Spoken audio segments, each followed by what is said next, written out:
नमस्कार, Asian news चॅनलमध्ये आपले स्वागत आहे।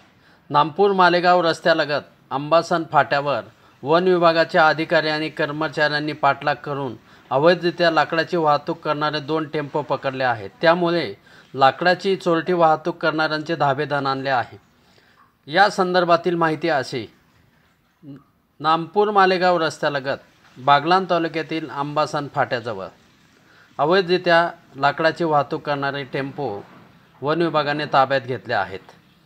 यापूर्वीही मोसम खोऱ्यामध्ये अवैध लाकूडतोड सुरू असल्याच्या तक्रारी होत्या। परिसरात नागरिक व शेतकऱ्यांनी वन विभागाच्या सहाय्याने वृक्ष लागवड अभियान राबवत हजारो वृक्षांची लागवड करून त्यांचे जतन केले आहे।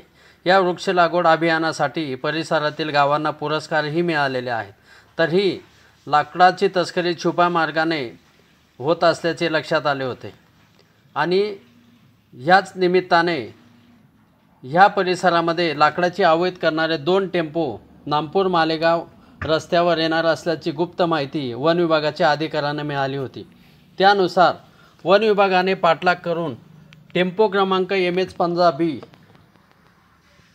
54 आणि MH28D 8057 असे दोन्ही टेम्पो ताब्यात घेऊन पंचनामा केला आहे। मालेगाव येथील सहाय्यक वन संरक्षक शेखर तनपुरे, ताराबाद येथील वन परिक्षेत्र अधिकारी ज्ञानेश्वर शर्माळे यांच्या मार्गदर्शनाखाली महाड येथील वन परिमंडळ अधिकारी प्रशांत खैरनार, इजमाने येथील वनरक्षक KN आहिरे, राऊडचे वनरक्षक दादाजी सोनवणे, बिलपुरीचे वनरक्षक सुरेंद्र शिरसाट, राहुल पाटील, वनमजूर नामदेव सोनवणे, अशोक धोंडगे, विजय सोनवणे यांनी ही कामगिरी केली।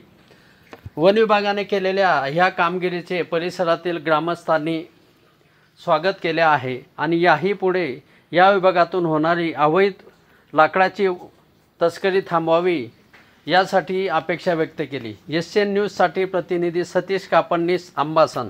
धन्यवाद।